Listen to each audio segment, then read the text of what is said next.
So ఆమోసు గ్రంథం 5వ అధ్యాయం మొదటి భాగంలో చదువుకున్నాం. మీరు చెప్పండి, హెడ్డింగ్ ఏం చెప్పాను? చాలా చెప్పాలే కానీ అందులో ఒక మాట, మీరు నన్ను వెతకండి, అదే మీకు నాకు దగ్గరగా రండి, మీరు నాకు వెతకండి, మీకు సమీపంగా వస్తాను. సో ఇప్పుడు ఈరోజు అంశం ఏంటంటే యెహోవా దినము. ఆ దినాన్ని గురించి వాళ్ళల్లో ఒక అపోహ ఉండేది. ఆమోసు గ్రంథం 5వ అధ్యాయం ఆధారంగా యెహోవా దినము అనే అంశము మరి మన ముందు ఉంచబడింది. యెహోవా దినం అంటే వాళ్ళు ఆశీర్వాదం అని అనుకుంటూ, మాకు ఆశీర్వాదం కావాలి, యెహోవా దినం కావాలి అని అనుకునేవారు. అయితే ఇక్కడ ఆమోస్ అంటాడు, యెహోవా దినము అది మీకు వెలుగు కాదు, మీకు చీకటి అంటాడు. Okay, the day of the lord darkness not light. 18వ వచనం చూడండి. యెహోవా దినము రావలెనని ఆశ పెట్టుకుని ఉన్న వారులారా, మీకు శ్రమ. యెహోవా దినము వచ్చట వలన మీకు ప్రయోజనమేమి? అది వెలుగు కాదు, అంధకారం. అది మీరు గుర్తుపెట్టుకోవాలి. యెహోవా దినము రావటం వాళ్ళకి వెలుగు కాదు, అది అంధకారము అంటాడు. అసలు యెహోవా దినం అంటే ఏంటి అనేది ప్రశ్న. ఓకే, యెహోవా దినము అని అంటే ఆమోసు కాలంలో శత్రువు మీద విజయం లభించే రోజని, తమకు శుభం కలిగే రోజని వాళ్ళు అనుకున్నారు. యెహోవా దినం వస్తుందంటే, కానీ వాస్తవం ఏమంటే అది కేవలం ఆశీర్వాద దినం కాదు, కానీ అది తీర్పు దినము అన్నది అక్కడ మనం గ్రహించాలి. పాపం చేసిన వారు ఎవరైనా సరే, అన్యజనులైనా స్వజనులైనా దేవుని యొక్క తీర్పునకు వారు లోనవుతారు అన్నది దేవుని యొక్క వచనం. అయితే దాన్ని వాళ్ళు అపార్థం చేసుకుని, అది మాకు ఆశీర్వాదం కాబట్టి యెహోవా దినం వస్తే మేలు, రానియండి అని అంటున్నారు. దానికి ప్రవక్త ఇది వెలుగు కాదు, ఇది అంధకారం అంటున్నాడు. యెహోవా దినము యొక్క అర్థం భయంకరత్వము, the meaning and the terror of the day. Amos దినాల్లో యొక్క తీవ్రతను వివరించినటువంటి ఇక్కడ అద్భుత కార్యం ఒకటి వచ్చింది. ఎలా వివరించాడు యెహోవా దినాన్ని అంటే 19వ వచనం. ఒకడు సింహం దగ్గర నుంచి తప్పించుకుంటే ఎక్కడికి పడతాడంట? ఎలుగుబంటి. వాడు ఎలుగుబంటి నుంచి తప్పించుకుంటే గోడ వచ్చి ఆడి మీద పడుతుందంట. గోడ నుంచి వాడు తప్పించుకుంటే పాము గరుస్తుందంట. అంతేనా? చదవమ్మా, మాట చదువు. సింహము నోటి నుండి తప్పించుకొనగా ఎలుగుబంటి ఎదురైనట్టు వాడు ఇంటిలోనికి పోయి గోడ మీద చెయ్యి వేయగా పాము వాని కరిచినట్టు ఆ దినముండును.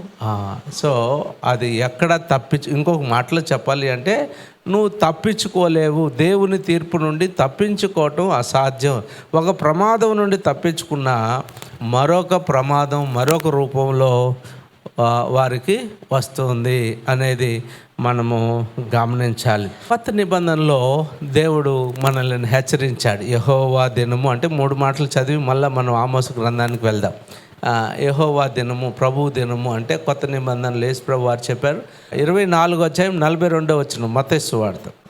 కావున ఏ దినమున మీ ప్రభువు వచ్చునో మీకు తెలియదు గనుక మెలకువగా నుండు. సో ప్రభు దినాన్ని గురించి యేసు ప్రభు వారు కూడా ఏం చెప్పారంటే, ప్రభు దినం వస్తుంది, అది ఏ దినం వస్తుందో మనకు తెలియదు కాబట్టి మనం మెలకువగా ఉండి. 2 పేతురు 3:10లో అది దొంగ వలె రావచ్చు అంటాడు. అక్కడ చూడండి. అయితే ప్రభువు దినము దొంగ వచ్చినట్లు వచ్చును. ఆ దినమున ఆకాశములు మహాధ్వనితో గతించిపోవును, పంచభూతములు మిక్కటమైన వేండ్రముతో లయమైపోవును, భూమియు దాని మీదనున్న కృత్యములను కాలిపోవును. సో యెహోవా దినం ఎలాగ వస్తుందంట? మరి దొంగ వలె. దొంగ ఎప్పుడన్నా చెప్పొస్తాడా మీ ఇంటికి వస్తానని?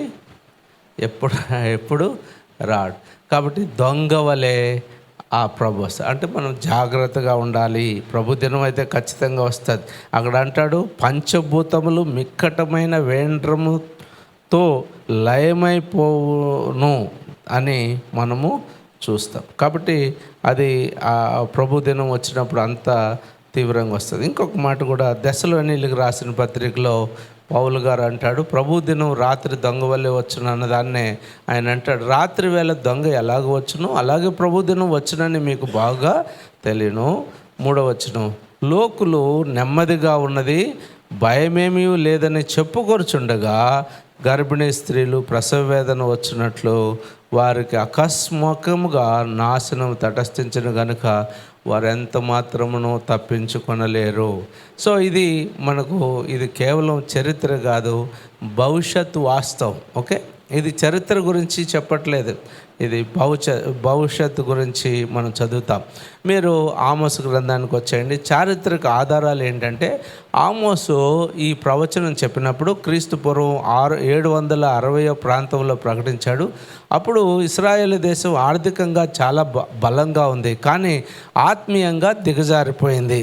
అయితే 40 సంవత్సరాల తర్వాత మరి అష్షూరీయులు రాజు షల్మనేసెరు సమను ముట్టడి చేసి ప్రజల్ని చెరలోకి తీసుకువెళ్తాడని అక్కడ మనకు ఉంది. సో ప్రభు దినం వచ్చినప్పుడు వాళ్ళకు వార్నింగ్ ఇచ్చాడు. చూడండి, 2వ రాజుల గ్రంథం 17వ అధ్యాయం 5-6 వచనాలు. షోమ్రోను మీదికి వచ్చి 3 సంవత్సరములు పట్టించెను.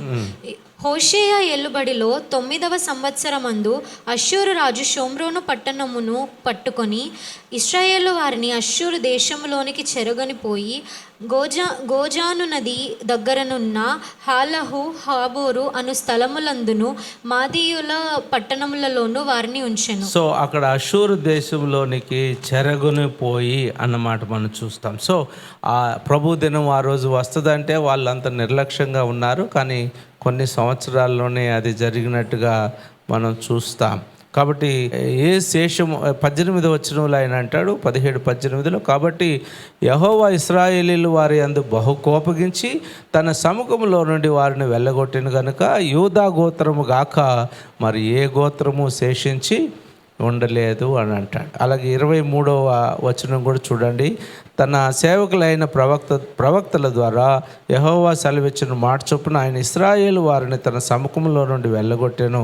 ఆ హేతువు చేత వారు తమ స్వదేశంలో నుండి అష్షూరు దేశంలోనికి చెరగొని పోబడి నేటి వరకు వారచ్చట ఉన్నారు అనేది ఈ గ్రంథం రాసినప్పుడు ఆ మాట వారికి గుర్తొస్తుంది. కాబట్టి ప్రియమైన దేవుని బిడ్డలారా, ఇక్కడ ప్రభు దినం వస్తుంది అని చెప్తే వాళ్ళు చాలా నిర్లక్ష్యంగా ఉన్నారు. ఈరోజు కూడా చాలామంది బాబు ఆదివారం చర్చికి రండి, దేవుడు సన్నిధి పోగొట్టుకోవడం అంటే చాలామంది నిర్లక్ష్యంగా ఉన్నాడు కదా. అలాగే ఇశ్రాయేలీలు కూడా ఏం కాదులే, దేవుడే కదా, పాస్టర్ పని ఏంటి చెప్తా ఉంటాడు, మనకి ఎంత పని ఉంటుంది అనుకున్నారు. వాళ్ళు కూడా అనుకున్నారు అట్లాగే. కానీ దేవుని రాకడ ఆ దినం వచ్చింది. అది వాళ్ళకి ఆశీర్వాదం అనుకున్నారు, వారికి ఆశీర్వాదం కాదు, కానీ వారికి అంధకారమైన రోజు. ప్రభు దినం అంటే తీర్పు దినం అనేది మనం గుర్తొస్తుంది. సో ఇక్కడికి ఆ తీర్పు దినం వచ్చినప్పుడు 8 మాటలు నేను అండర్లైన్ చేశాను. 8 మాటలు మీకు జ్ఞాపకం చేస్తాను. చూడండి, 16వ వచనంలో మొదటిది, వారు వీధులలో విలాపం ఉంటుంది అనేది మనం చదువుతాం. చూడండి, wailing will be in the streets. 5-16 చదువు. దీంట్లో 3-4 మాటలు ఉన్నాయి, అండర్లైన్ చేసుకున్నా. కనీసం 3 మాటలు 4 మాటలు ఉన్నాయి. 4 మాటలు. మొదటిది చదువు. దేవుడును సైన్యములకు అధిపతి అయిన ప్రభువు యెహోవా సెలవిచ్చినదేమనగా, నేను మీ మధ్య సంచరింపబోచున్నాను గనుక రాజమార్గములన్నిటిలో అంగలార్పు వినబడును. Okay sir. సో వీధులన్నిటిలో అంటే రాజమార్గం అన్నిటిలో అంగలార్పు వినబడుతుంది. అంటే పాపం ప్రజల జీవితంలో ప్రవేశించినప్పుడు దేశమంతా కూడా దుఃఖం కలుగుతుంది అనేది మనకు ఉండాలి. ఎప్పుడు మారు మనసు పొందకపోతే ఆ యొక్క దేశానికి ఏమొస్తుంది? దుఃఖం వస్తుంది. నీతి లేకపోతే శిక్ష తప్పదు అనేది ఒకటి అక్కడ ఉంది. సామెతల గ్రంథంలో కూడా మాట ఉంది, 14:34, నీతి జనములు ఘనతకెక్కుట కారణమవుతుంది, అయితే పాపము ప్రజలకు అవమానం తెచ్చుతుంది అని ఉంటుంది. కాబట్టి మనకు పాపం ఎక్కువైపోతే దుఃఖం వీధుల్లోకి మనం రావాల్సి వస్తుంది. సో ఆ దినం ప్రభు దినం అంటే వారు వీధుల్లో వారు విలాపిస్తున్నారు. అది రాజవీధులలో రాజమార్గం అన్నిట్లో అంగలార్పు వినపడను మొదటిది. రెండవది, రహదారుల్లో అయ్యో అయ్యో అనే కేకలు వినపడుతున్నాయి అంట. చూడండి, అక్కడ ఎక్కడుంది? అయ్యో శ్రమ అంటారంట. అంగలార్పు వినపడను. వీధులన్నిట్లో జనులు కూడి అయ్యో శ్రమ అందరూ అంటున్నాడు. ఇక్కడ రెండవది, they will say in all highways అయ్యో అంటాడంట. అలాస్ అని ఇంగ్లీష్లో అంటారు. సో అది హైవేస్లో కూడా, ఇక్కడ ఊరిలో తప్పుకొని వెళ్దాం అనుకుంటే హైవేలో కూడా అదే ప్రాబ్లం అంటాడు. అదే 16 వచనంలో ఇంకొక మాట అక్కడ ఉంది, రైతులు కూడా దుఃఖిస్తారంటాడు. అంటే ఏడవటానికి వారు వీధుల్లోకి వెళ్ళి, తర్వాత చూడండి, అంగులార్చుటకు వారు సేద్యగాండ్రను పిలుతురు అంటాడు. సో పొలంలో ఉన్న వాళ్ళని కూడా తీసుకుని వచ్చి రైతులందరూ కూడా వచ్చి దుఃఖపడుతూ ఉన్నారు అంటాడు. తర్వాత 4వది అదే వచనంలో విలాపంలో నేర్పుగల వారిని పిలుస్తారంట. చూడండి, రోదన నేర్పుగల వారిని అంగలార్చుటకు పిలిపించరు. అంటే ఏడ్చే వాళ్ళలో స్కిల్ ఉన్న వాళ్ళని, కొంతమంది బాగా ఏడుస్తారట, వాళ్ళు నైపుణ్యంగా ఏడుస్తారట, వాళ్ళని కూడా తెచ్చుకున్నారంట ఏడవటానికి. సో ఇలాంటి ఒక గొప్ప దుస్థితి అక్కడ జరిగింది. సో ఈ మాటలో 4 మాటలు ఉన్నాయి. సో మనకి ఇక్కడ వార్నింగ్ ఏంటంటే, దేవుడు విలాపకులను పిలిపించాడు, లేకపోతే వేడ్చే వారిని పిలిపించాడు. దీనికి అనుబంధంగా ఇంకొక మాట చదువుతాం. ఇర్మియా గ్రంథం 9వ అధ్యాయం 17-18 వచనాలు.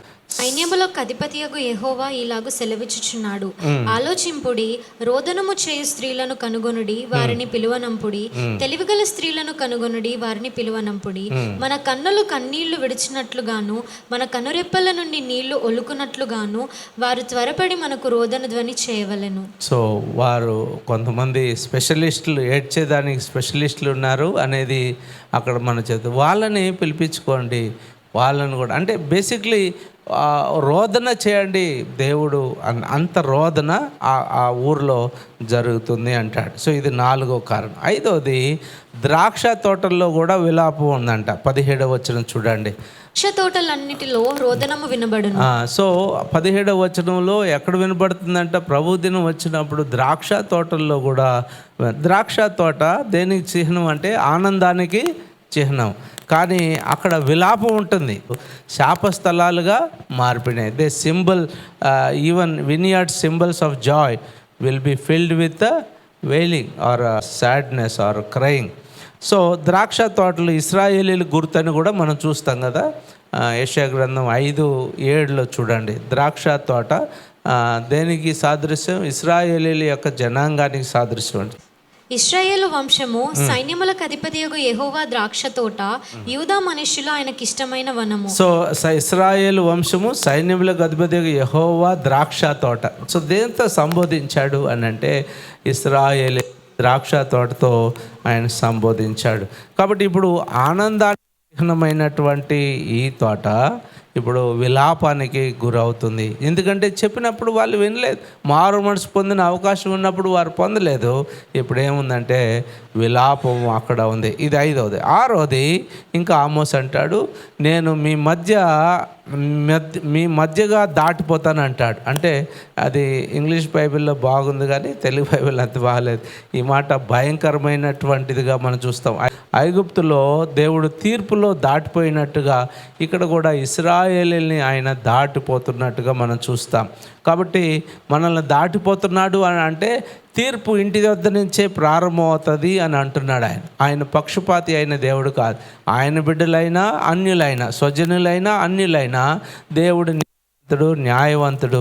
ఆయన ఎవరికైనా ఒకే న్యాయం. కాబట్టి ఆయన మొదట ఆయన పిల్లల యొద్దనే న్యాయం ప్రారంభిస్తున్నాడు. 1 పేతురు 4:17 చూడండి. ఆ తీర్పు అన్యులతో ప్రారంభించడంట దేవుడు. ఎవరితో ప్రారంభిస్తాడు? ఆయన ఇంటి వద్దనే ప్రారంభిస్తాడు. విశ్వాసులని పిలువబడే వాళ్ళ దగ్గరే, క్రైస్తవులతోనే ప్రారంభిస్తాడు, సంఘంతోనే ప్రారంభిస్తాడు. చదువమ్మ 4:17.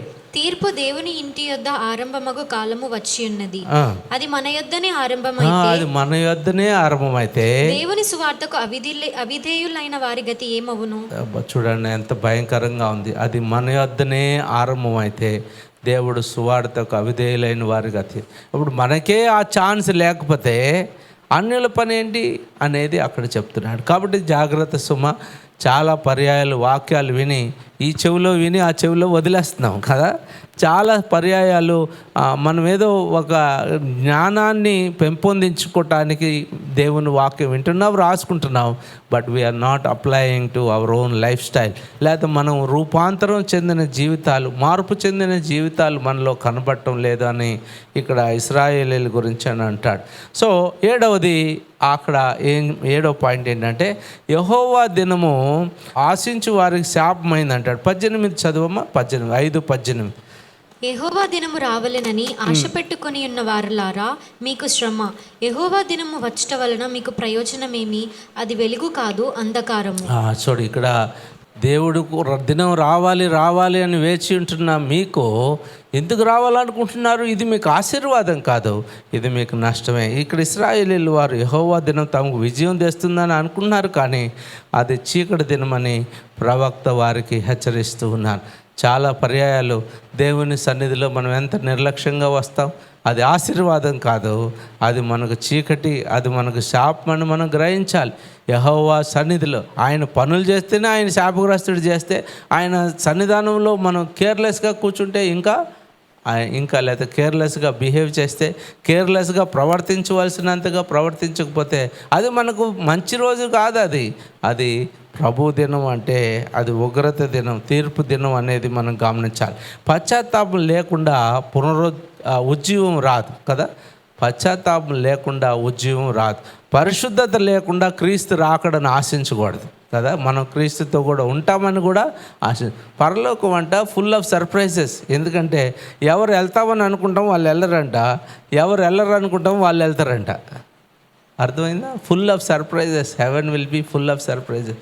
నేను చాలా మంచి పని చేశాను, చాలా కష్టపడ్డాను అని అనుకున్న వాళ్ళు అక్కడ ఉండరు, కానీ నేనేంటమ్మా కొంచెం కదా పని చేశాను అనుకున్న వాళ్ళంతా అక్కడ కనబడతారంట. సో ఇట్స్ నాట్ మనకు పరిశుద్ధత లేకుండా క్రీస్తు దగ్గరికి మనం వెళ్ళలేమంటాడు. యెహోవా దినము ఆశించిన వారికి, అది మేలు కోసం ఆశించిన వారికి అది శాపం కలుగుతుంది అన్నట్లు ఆయన చెప్తున్నాడు. 8వది అక్కడ ఏం జరిగిందంటే ఆశ్చర్యం, గందరగోళం, తప్పించుకోలేని తీర్పు అక్కడ మనం చూస్తాం. It will be a day of surprise and confusion. 19:20 చూడండి. ఒకడు సింహం నద్ద నుండి తప్పించుకొనగా ఎలుగుబంటి ఎదురైనట్టు వాడు ఇంటిలోనికి పోయి గోడ మీద చేయి వేయగా పాము వాడిని కరిచినట్టు ఆ దినం ఉండును. యెహోవా దినం నిజముగా వెలుగై ఉండదు కాదా? వెలుగు ఏమాత్రము లేక అది కారు చీకటిగా ఉండదా అంటాడు. So like fleeing from a lion only to meet a bear, judgment will inescapable in surprising. కాబట్టి కొంతమంది అనుకుంటారు ఏం కాదులే, వాళ్ళు చూడట్లేదు కదా, వాళ్ళకి తెలియదు కదా అని అనుకుంటారు. దేవుడు పనులు దేవుడు చెప్పింది చేయకపోతే వారికి దేవుడు అన్ని లెక్క రాసుకుంటాడు కదా. నేను చిన్నప్పుడు అనుకునేవాడిని, ఎంతమంది లెక్క దేవుడికి ఎందుకు తెలుసు అని. ఇప్పుడు మీరు గూగుల్లో కొట్టి చూడండి, మీ పేరు కొట్టండి, మీ గురించి ఇన్ఫర్మేషన్ వస్తుంది. ఎవరు పెట్టుకున్నారు, ఎవరు పెట్టలేదు. వాళ్ళకి ఎట్లా తెలిసింది? నీ ఫోన్ బట్టో, నీ సోషల్ మీడియాలో బట్టి చాట్ జీపీటీ అడిగినా చెప్తుంది ఇప్పుడు కదా నా గురించి. ఊరికే మీ పేరు కొట్టి చూడండి, ఒకవేళ ఏం చెప్తుందో. అంటే ఇప్పుడు కంప్యూటర్కి తెలవంగా లేని మానవుడు సృష్టించిన కంప్యూటర్కి దేవుడికి తెలియదా? So you don't underestimate that your record will not be remembered కదా. దేవుడు మనందరి లెక్క. అందుకనే ప్రతి మాట, మనం మాట్లాడిన ప్రతి మాట రికార్డ్ చేయబడుతుంది.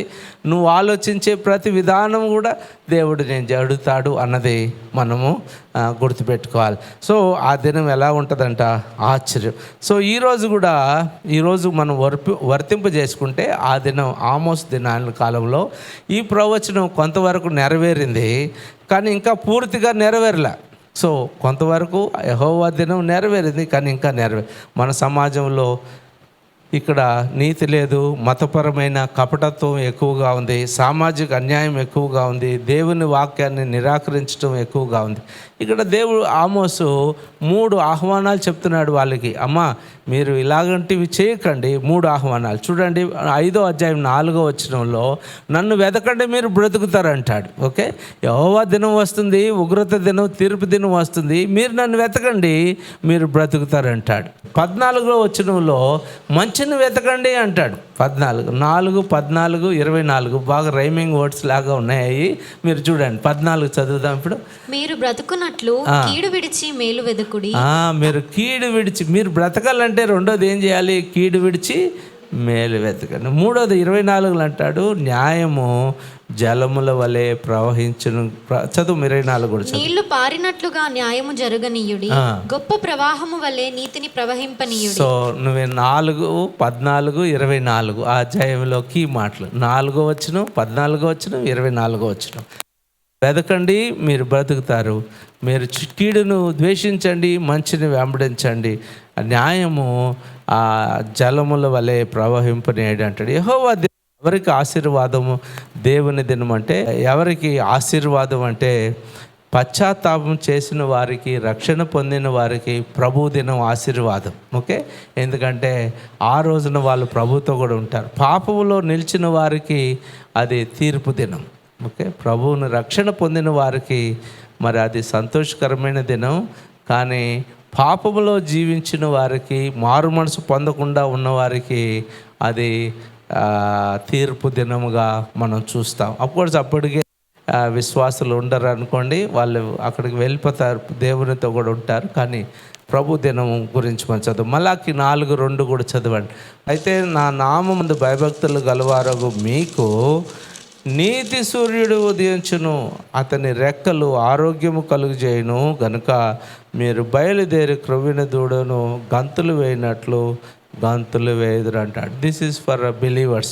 సో నేటి పరిస్థితి ఏంటంటే మనం కూడా అలా అనుకోవచ్చు. మనం క్రైస్తవులం కదా, మనం విశ్వాసులం కదా, మనం సంఘ సభ్యులం కదా, రోజు ఆదివారం గుడికి వెళ్తాము కదా, అంటే నథింగ్ డూయింగ్. ఇవన్నీ కూడా దేవుడు లెక్కలోనికి తీసుకురాడు. సో మనం అడుక్కోవాల్సిన ప్రశ్న ఏంటంటే మన జీవితం పరిశుద్ధంగా ఉందా లేదా, ప్రభువుకి యోగ్యంగా ఉందా లేదా, రెండోది మన యొక్క హృదయం దేవుని యొక్క దినం కొరకు సిద్ధంగా ఉందా లేదా అనేది మనం ఇక్కడ అడగవలసినటువంటి. మత్తయి సువార్తలో 7వ అధ్యాయంలో మీరు చదవద్దులేండి, అది తెలిసి 22 నుంచి 23 వరకు ఉన్నాయి. అక్కడ అంటాడు, ప్రభువా ప్రభువా అని పిలిచేవారిని నేను ఎరగను పో అంటాడంట. ఒకసారి చదువుదాం, మంచిది. ఎట్లా ఎందుకైనా మంచిది చదివితే. 7వ అధ్యాయం 22వ వచనం మత్తయి సువార్త. ప్రభువా ప్రభువా, మేము నీ నామమున ప్రవచింపలేదా? నీ నామమున దయ్యములను వెళ్ళగొట్టలేదా? నీ నామమున అనేకమైన అద్భుతములు చేయలేదా అని చెప్పుదురు. అప్పుడు నేను మిమ్మల్ని ఎన్నడూ ఎరుగను. ఆయన అంటాడు, నేను ఎప్పుడు మిమ్మల్ని ఎరగను అంటాడు. ఇన్ని సంవత్సరాలు చర్చకు వచ్చారు, దేవుడికి తెలియదంట, అసలు మీరు తెలీదు. అక్రమము చేయువారలారా, నా యొద్ద నుండి పొండని వారితో చెప్పుదును. యూ షుడ్ రిమెంబర్, మీరెవరో నేను ఎరగను అంటాడు. మీరు 30 సంవత్సరాలు చర్చకు వచ్చినా మీరెవరో నాకు తెలియదని దేవుడు చెప్తున్నాడు. ఎన్ని సంవత్సరాలు చర్చకు వచ్చారు అన్నది ఇక్కడ పాయింట్ కాదు.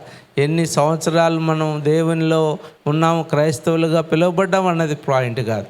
ప్రభువుని పరిశుద్ధ జీవితాన్ని ఆచరించే వారముగా ఉన్నామా లేదా అన్నది అక్కడ. కాబట్టి కేవలం మరి దేవుని బిడ్డలుగా ఉండటం కాదు, లేదా క్రైస్తవులు అని పిలువబడటం కాదు, దేవునితో అన్యోన్యమైన సంబంధం కలిగిన వారముగా మనం ఉండాలి. నేను నెక్స్ట్ కూడా చెప్పి ముగిచేస్తాను ఇంకో 15 నిమిషాల్లో. 5వ అధ్యాయంలో 21 నుంచి 24 వరకు చదువుదాం. ఓకే, సో ప్రభు దినాన్ని గురించి, యెహోవా దినాన్ని గురించి చదివాం. ఇప్పుడు మరొక అంశాన్ని అక్కడ ఆయన అంటాడు, చూడండి. మీ పండుగ దినములను నేను అసహ్యించుకొనుచున్నాను, వాటిని నీచముగా ఎంచుచున్నాను. మీ వ్రత దినములలో కలుగు వాసనను నేను అగ్రాణింపనులను. నాకు దహన బలులను నైవేద్యములను మీరు అర్పించినను నేను వాటిని అంగీకరింపను. సమాధాన బలులుగా మీరు అర్పించు క్రొవ్విన పశువులను నేను చూడను. మీ పాటల ధ్వని నా యొద్ద నుండి తొలగనీయుడి. మీ స్వరమండలముల నాదము వినుట నాకు మనస్సు లేదు. నీళ్లు పారినట్లుగా న్యాయము జరగనీయుడి, గొప్ప ప్రవాహము వలె నీతిని ప్రవహింపనీయుడి. సో ఇక్కడ 7 రకాలైనటువంటి పండుగలు లేదా ఆరాధనలు, దేవుడికి అయిష్టమైన ఆరాధనలు నేను చెప్పి ముగిచేస్తాను. ఓకే, 7 రకాలైనటివి, ఇష్టమైనటివి కాదు, అయిష్టమైనటివి వాళ్ళ పండుగలు లేదా వాళ్ళు ఆరాధనలు, ప్రభువుని ఆరాధిస్తున్నామని చెప్పుకుంటున్నారు. ఆయన అంటాడు, మీ పండుగ దినములు నేను అసహించుకొంచున్నాను అంటాడు. వాటిని నీచముగా అసహించుకోవటం వేరే, నీచంగా ఎంచుకోవటం వేరే. మీ వ్రత దినాల్లో కలుగు వాసనను నేను ఆగ్రాణింపనొల్లను. నాకు దహన బలులను నైవేద్యం మీరు అర్పించిన నేను వాటిని అంగీకరింపము. సమాధాన బలులను మీరు అర్పించిన క్రొవ్విన పశువులను నేను చూడను అంటాడు. మీ పాట ధ్వని నా యొద్ద నుండి తొలగిపోని. అసలు మీ ఇంకొక మాటలో చెప్పాలంటే మీ ఆరాధన, మీ వర్షిప్ నాట్. అఫ్కోర్స్ చాలామంది వర్షిప్ అయిపోయినాక వస్తారు. మీకు వర్షిప్గా ఆదివారం ఆరాధనకి వెళ్తున్నాం అంటారు, కానీ ఆరాధన అయిపోయినాక వస్తారు. అది కరెక్ట్ కాదు కదా. ఆదివారం నేను ప్రతిసారి చెప్తాను, 2:30 గంటలకు ఆరాధనకు రావాలని ఎప్పటి నుంచో తెలుసు మనకి, అయినా లేట్గా ఎందుకు వస్తారు కదా. సో అందుకనే దేవుడు అంటాడు, నీ ఆరాధన ఎందుకు వేస్ట్ అంటాడు. ఓకే, లేటుగా వచ్చే ఆరాధన వేస్ట్ అంటాడు. అది బస అక్కడ లేదులే, పాయింట్లు లేదులే, కానీ నేను చెప్తున్నాను అలాగంటాడే దేవుడు కదా. అప్పుడు కాల పరిస్థితిని గురించి అది చెప్పాడు. ఇప్పుడు చెప్పాలంటే ఏం చెప్తాడు, లేటుగా వచ్చే వాళ్ళ ఆరాధన అంతా వేస్ట్ అన్నాడు అనుకో. మరి 7:30కు ముందు వచ్చే వాళ్ళ ఆరాధనే యాక్సెప్ట్ చేశాను అన్నాడు అనుకో, ఎంతమంది ఆరాధన యాక్సెప్ట్ అవుతుంది? Very difficult. ఐఎమ్ జస్ట్ అట్లా రాయబడలేదు అక్కడ, కానీ మనం లేటుగా అయితే రావద్దు, టైం కన్నా రావాలి. సరే చూడండి, 7 మాటలు మీకు చెప్తాం. మొదటిది కపటమైన ఆరాధన. ఓకే, ఇక్కడ 5:21లో ఆయన అంటాడు, హిపోక్రటికల్ వర్షిప్. వారు ఆరాధన చేస్తున్నారు అని అనుకున్నట్టుగానే చేస్తున్నారు, కానీ మీ పండుగ దినములో నేను అసహించుకున్నాను, వాటిని నీచముగా ఎంచుకున్నాను. ఎందుకంటే ప్రజలు పండుగలు చేశారు కానీ పాపములోనే జీవించారు. ఇది మొదటి పాయింట్. సో కపటమైన ఆరాధన, వాళ్ళు పాపంలోనే ఉన్నారు కానీ ఆరాధన మాత్రం చేస్తున్నారు. మనలో ఎంతమంది పాపంలోనే జీవిస్తున్నాం, ఆరాధన వస్తాం కదా, ప్రభు సన్నిధికి వస్తాం, ఎందుకంటే అది ఒప్పుకోకుండా క్రమశిక్షణ లేదా దేవుని దగ్గర క్షమాపణ అనుకుంటా ఆరాధనకు వస్తున్నాం. అది హిపోక్రైట్ లేకపోతే వేషధారణ, కపట ఆరాధన అనేది అక్కడ అంటాడు. యెషయా గ్రంథం 1వ అధ్యాయం 13-16 వచనాలు చదవండి. మీ నైవేద్యము వ్యర్థము, అది నాకు అసహ్యము పుట్టించు ధూపార్పణము, దానినికను తేకుడి. అమావాస్యయు విశ్రాంతి దినమును సమాజకూట ప్రకటనమును జరుగుచున్నవి. పాపుల గుంపు కూడిన ఉత్సవ సమాజమును నేనోర్చజాలను. మీ అమావాస్య ఉత్సవములను నియామక కాలములను నాకు హేయములు, అవి నాకు బాధకరములు. వాటిని సహింపలేక విసికి ఉన్నాను. మీరు మీ చేతులు చాపునప్పుడు మిమ్మును చూడక నా కన్నులు కప్పుకొందును. మీరు బహుగా ప్రార్థన చేసినను నేను వినను. మీ చేతులు రక్తముతో నిండి ఉన్నవి. మిమ్మును కడుక్కుని శుద్ధి చేసుకుని మీ దుష్కార్యములు నాకు కనబడకుండా వాటిని తొలగించుట, అప్పుడు ఆరాధన చేయమంటున్నాడు ఆయన కదా. సో మీరు ఆరాధన అంటే పశ్చాత్తాపం లేని ఆరాధన దేవునికి అసహ్యము అంటాడు అక్కడ. ఓకే, సో ఇది పాయింట్ నెంబర్ 1. 7 కపటమైన ఆరాధనలు లేదా 7 దేవునికి ఇష్టం లేని ఆరాధన. రెండవది శబ్దం ఉన్నది కానీ మరి శూన్యమైనటువంటి స్తుతి అక్కడ ఉంది. ఓకే, కొన్ని సంఘాల్లో లేదా కొన్ని దగ్గరలో వాయిద్యానికి లేదా పాటలకు, మ్యూజిక్కి, సౌండ్కి ఎక్కువ ప్రయారిటీ ఇస్తారు, కానీ వారు హృదయపూర్వకంగా స్తుతి చెల్లించలేరు. నాయిసీ బట్ ఎంప్టీ ప్రైజ్ అని నేను ఇట్లా రాసుకున్నాను, నాయిసీ బట్ ఎంప్టీ ప్రైజ్. చూడండి 23వ వచనం చూడండి. మీ పాటల ధ్వని నా యొద్ద, మీ స్వరమండలముల నాదము వినుట నాకు మనస్సు లేదు. సో మీ పాటల ధ్వని నా యొద్ద నుండి తొలగనీయడి అంటాడు. అంటే ఆ సౌండ్, ఆ మ్యూజిక్ ఇన్అప్రోప్రియేట్గా ఉంటుంది. ఇప్పుడు మీరు చూడండి, ఏదైనా ఉత్సవాలు చేసుకునేటప్పుడు ఎంత సౌండ్ పెడతారు కదా, అక్కడ మాట ఏమి వినపడదు. కొన్ని సంఘాల్లో కూడా అలాగే ఉన్నాయి. సో సౌండ్కి ప్రాధాన్యత ఇస్తారు, లేకపోతే మ్యూజిక్కి ప్రాధాన్యత ఇస్తారు దేవుణ్ణి ఆరాధించటానికి వారు. సో నీ గానము శబ్దము నా చెవులకు భారం అంటాడు. నీ గానము శబ్దము నా చెవులకు భారం అంటాడు. God cannot hear hour worship. ఎందుకో తెలుసా, మనం లోపట ఒకటి పెట్టుకొని బయట ఒకటి పాట పాడితే దేవుడు దాన్ని స్వీకరించడు. సామ్యూయేలు 1 గ్రంథం 15:22లో ఏమంటాడంటే, నువ్వు బలి అర్పించుట కంటే మాట వినుట శ్రేష్టం అంటాడు. బలి కన్నా విధేయత మేలు. సౌలు బలి అర్పించాడు కానీ విధేయతలో విఫలమయ్యాడు. చాలామంది ఇక్కడ మ్యూజిక్ కొట్టేవాళ్ళు, సౌండ్ చేసేవాళ్ళు, కానీ వాళ్ళ యొక్క మైండ్ సెట్ ఏంటంటే వాళ్ళ మ్యూజిక్ వినపడాలనేది కాదు ఇక్కడ మైండ్ సెట్. ప్రభువుని స్తుతించాలి అనేది మైండ్ సెట్. లేకపోతే మనం మ్యూజిక్ బ్యాండ్తో ఫేమస్ అవ్వాలనేది కాదు పాయింట్, మనం ప్రభువుని స్తుతించాలి అనేది. సో ఆ దినాన్ని కూడా అదే ప్రాబ్లం అక్కడ. విధేయత లేని స్తోత్రం కేవలము శబ్దమే.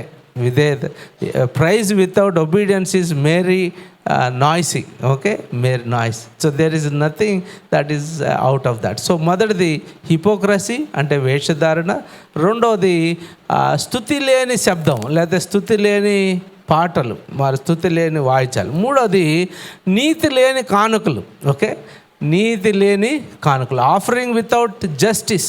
ఓకే, మనము 22 చూడండి, 22 నాకు దహన బలులను నైవేద్యములను మీరు అర్పించిన నేను వాటిని అంగీకరింపను, సమాధాన బలులుగా మీరు అర్పించిన క్రొవ్విన పశువులను నేను చూడను. వారు బలులు అర్పించారు కానీ పేదలను దోచుకుంటున్నారు. దాని పాయింట్ ఏంటంటే వాళ్ళు శ్రేష్టమైన తీసుకొచ్చారు, అయినా ప్రభు వాళ్ళని అంగీకరించలేదు. ఎందుకు అంగీకరించలేదంటే వారు పేదవాళ్ళని కడుపు కొట్టి లేకపోతే పేదవారి దగ్గర దోచుకొని ఆ లాభంతో వచ్చిన దాన్ని క్రొవ్విన దానికి తీసుకొచ్చి బలి ఇచ్చేవాళ్ళంట.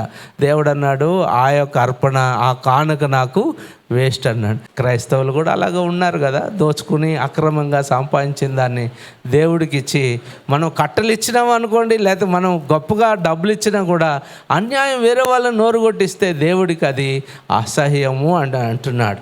నీతి లేని దశమ భాగం దేవునికి ఇష్టం కాదు. మీకు చెప్పే కదా, ఒకసారి భక్సింగ్ గారు కాన్వికేషన్లో ఇలా చెప్పాడంట. ఏంటంటే ఆయన కాన్వికేషన్స్ పెట్టేవారు, కొన్ని వేల మంది వచ్చేవాళ్ళు అప్పట్లోనే. అప్పుడు చెప్పాడంటే సభలో, ఎవరైతే మారు మనసు రక్షణ పొందలేదో వారు మీ చందా వేయొద్దు అన్నాడంట. మీరు రాకండి, చందా వేయొద్దు అన్నాడంట భక్సింగ్ గారు. ఒక ఆయన కాన్పూర్ నుంచి వచ్చాడంట. కాన్పుని ఇప్పుడు మనం అన్నాం అనుకో, దొంగ డబ్బుల్లో భాగం ఇచ్చేవాళ్ళు లేకపోతే దేవుణ్ణి మారుమనసు పొందకుండా చందా వేసేవాళ్ళు వేయకండి అన్నాం అనుకో, మీకు కోపం రావచ్చు. అట్లాగే ఒక ఆయన కోపం వచ్చిందంట. ఆయన అన్నాడంటే కాన్పూర్ నుంచి వచ్చాను నేను కాన్వికేషన్కి, ఈయన బాప్తిజం తీసుకోకపోతే కానుకేద్దన్నాడు అని మళ్ళీ తిట్టుకుంటా వెళ్తున్నాడంట.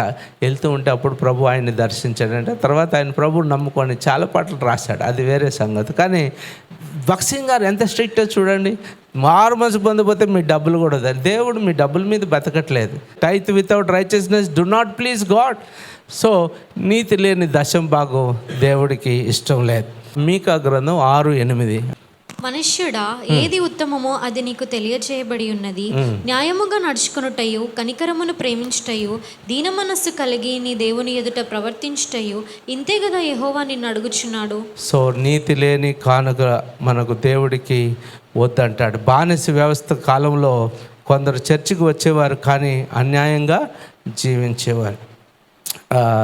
నాలుగవ ఆరాధన ఏంటంటే అన్యాయం మధ్య ఆరాధన. ఓకే, అన్యాయం మధ్య ఆరాధన అనేది మనం ఇక్కడ చదువుతాం. 24వ వచనం చదువు. 24 వర్షిప్ వైల్ ప్రాక్టీసింగ్ ఇంజస్టిస్.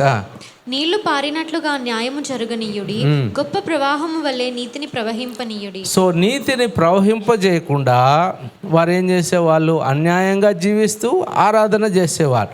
అందుకని యాకోబు అంటాడు క్రియలు లేని విశ్వాసము మృతము అంటాడు. 2:17 చూడండి ఒకసారి.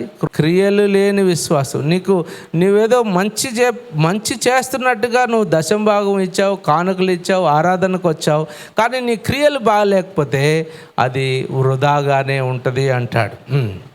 అలాగే విశ్వాసము క్రియలు లేనిదైతే అది ఒంటిగా ఉండి మృతమైనది. అదే మాట. సో క్రియలు లేని విశ్వాసము మృతం అంటే ఇట్స్ డెడ్ ఫెయిత్. కాబట్టి నువ్వు అన్యాయంగా జీవిస్తూ నువ్వు మంచిగా ఆరాధన చేస్తున్నావు అంటే అది దేవుడికి సచిన దాంతో సమానం. Worship while practising injustice not accepted. ఐదవది అంటే నిజమైన ఆరాధన మన ప్రవర్తనలో కనిపించాలి అంటాడు ఇక్కడ. ఆయన ఆరాధన నాకు ఇష్టం లేదని అంటానికి 5వ కారణం ఇక్కడ ఏం రాస్తాడు అంటే ఆరాధన విగ్రహారాధనతో కలిసిన ఆరాధన అంట. ఓకే, ఐడల్ట్రస్ వర్షిప్ అనేది ఇక్కడ మనం చూస్తాం. దీనికి ఇంకొక వచనం చూడండి, ఆమోస్ 5:26 చదవండి. 5:26 మీరు మీ దేవత అయిన మోలెకు గుడారమును మీరు పెట్టుకొని విగ్రహముల పీఠమును మీరు మోసుకొని వచ్చి తిరిగదా. కాబట్టి నేను దమస్కు పట్టణము అవతలికి మిమ్మును చెరకుని పోను అని యెహోవా సెలవిచ్చుచున్నాడు. సో ఇక్కడ ఇశ్రాయేలు యెహోవాను ఆరాధిస్తూ వాళ్ళు ఏం చేస్తున్నారు, విగ్రహాలను కూడా తెచ్చుకున్నారనమాట. సో దేవుడు అంటాడు, ఇట్లాంటి ఆరాధన నాకు అవసరం లేదు. ఇక్కడ చెప్తున్నాడు, ఏమంటాడు, ఇశ్రాయేలు యెహోవాను ఆరాధిస్తూ విగ్రహాలను కూడా సేవిస్తున్నారు. ఇప్పుడు ఆ దినాన నిర్గమకాండం 32లో బంగారు దూడను చేస్తాడు అహరోన్. ఓకే, దేవునితో పాటు ప్రపంచాన్ని కూడా సేవించడం ఇక్కడ దేవునికి అసహ్యం అని అంటాడు. సో బంగారు దూడను చేస్తే దేవుడు ఏమన్నాడు, వాళ్ళు మెచ్చుకోలే. మోషే వచ్చి కాపుగిచ్చుకొని దాన్ని కరిగించి పొడి చేసి దాన్ని నీళ్ళు తాగిపించాడు వాళ్ళు. అంటే ఎంత పనిష్మెంటో చూడండి, అంత పనిష్మెంట్. సో కొన్నిసార్లు దేవుణ్ణి ఆరాధించటానికి మనం వచ్చినప్పుడు మనం ఇతరులతో కలిసి ఆరాధన చేయకూడదు అనేది అక్కడ మనకు చెప్పబడింది. అందుకని దేవుడికి ఇక్కడ వాళ్ళ ఆరాధనలు వాళ్ళకి నచ్చలేదు. 6వది హార్ట్లెస్ రిచువల్ వర్షిప్. ఓకే, అంటే ఒక ఆచారపరమైనటువంటి ఆరాధన, కానీ హృదయము దాంట్లో వాళ్ళకు హృదయం లేదు. కానీ ఏమంటారు, ఆచారానికి ఆదివారం కాబట్టి చర్చికి వెళ్ళాలి, దేవుడి మీద ప్రేమ ఉండి కాదు. Okay, it's like a heartless ritual worship.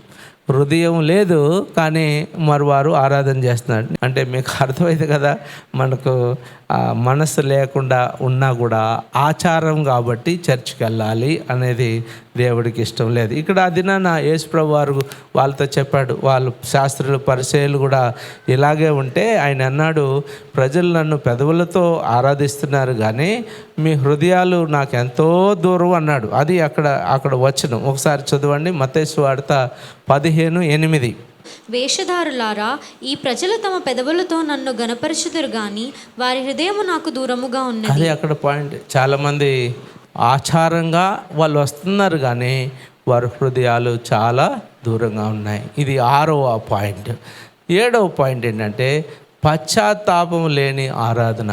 వారి హృదయంలో పశ్చాత్తాపం లేదు. వర్షిప్ వితౌట్ రిపెంటెన్స్ దేవుడు దాన్ని అంగీకరించడు. ఆరాధనల అంటే మన పశ్చాత్తాపంతో కూడిన ఆరాధన మనకిష్టం, దేవునికి ఇష్టం. 51వ కీర్తన 17వ వచనం చూడండి. విరిగిన మనస్సే దేవునికి ఇష్టమైన బలులు, దేవా విరిగి నలిగిన హృదయమును నీవు అలక్ష్యము చేయవు. సో విరిగిన మనసే దేవునికి ఇష్టమైనది. So repented heart is God pleasing heart. నువ్వు విరిగి నలిగిన మనసు లేకుండా మనం ఉంటే పశ్చాత్తాపం లేదు. దావీదు ఇక్కడ పశ్చాత్తాపడ్డాడు, సౌలు మాత్రం న్యాయం చేసుకున్నాడు. ఏంటంటే నేను పశ్చాత్తాపడలేదు. సో మనం పశ్చాత్తాపడే వారిగా మనం ఉండాలి. Broken heart is a pleasing worship. కాబట్టి ఇక్కడ ఆమోసు గ్రంథంలో ఆయన అంటాడు, మీరు ఆరాధిస్తున్నారు కానీ మీ ఆరాధనలో నాకు సంతోషం లేదు, మీ ఆరాధనలు అంటేనే నాకు అసహ్యం అంటాడు. వాళ్ళల్లో పాటలు ఉన్నాయి, బలులు ఉన్నాయి, ఉత్సవాలు ఉన్నాయి, కానీ న్యాయం లేదు కదా. ఈరోజు మన దగ్గర కూడా ఆదివారం ఆరాధన ఉంది, మన విశ్వాసులు అని చెప్పుకుంటున్నాం, కానుకలు ఇస్తున్నాం, కానీ మన హృదయాలు దేవునికి దూరంగా ఉన్నాయేమో. కాబట్టి సంగీతం బాగుండవచ్చు, సభలు ఆదివారం ఆరాధన గొప్పగా జరగచ్చు, కానీ నీ జీవితం పవిత్రంగా లేకపోతే దేవుడికి సంతోషం లేదు అన్నది మనం గ్రహించాలి. చివరిగా 25-27 చదివి మనం ముగించుకుందాం. ఇశ్రాయేలీయులారా, అరణ్యమందు 40 సంవత్సరములు మీరు బలులను నైవేద్యములను నాకు అర్పించితిరా. మీరు దేవతైన మొలెకు గుడారమును మీరు పెట్టుకొనిన విగ్రహముల పీఠమును మీరు మోసుకొని వచ్చితిరి కదా. కాబట్టి నేను దమస్కు పట్టణము అవతలికి మిమ్మును చెరగుని పోదును అని యెహోవా సెలవిచ్చుచున్నాడు. ఆయన పేరు సైన్యములకు అధిపతియగు యెహోవా దేవుడు. సో ఇక్కడ ఇశ్రాయేలు అరణ్యంలో కూడా విగ్రహాలను మోసుకు వెళ్ళారండి. చరిత్ర చెప్తుంది, క్రీస్తు పూర్వం 722లో అషూరులు ఇశ్రాయేలీలు చెరపట్టారు. అప్పుడు దేవుని వాక్యం నెరవేరుతుంది. కాబట్టి ఈరోజు దేవుడు మనతో కూడా మాట్లాడుతున్నాడు. వ్యక్తిగత పశ్చాత్తాపం, హృదయాన్ని పరిశీలించుకుందాం. మనలో వ్యక్తిగతంగా పశ్చాత్తాపం మనలో ఉందా? నిజమైనటువంటి హృదయపూర్వకంగా దేవుని వెతుకుతున్నామా? ప్రతిరోజు ప్రార్థన సమయం గడుపుతున్నామా? దేవుని వాక్యాన్ని చదువుకోగలుగుతున్నామా? 3వది నీతిమంతులంగా మనం జీవించగలుగుతున్నామా? క్రైస్తవులు మంచి వాళ్ళు, దేవుని బిడ్డలు అని చెప్పుకుంటున్నామా? కానీ మనలో ఆ నిజమైనటువంటి నీతి మనం లేకపోతే మనము ప్రభు దగ్గర అడుగుదాం.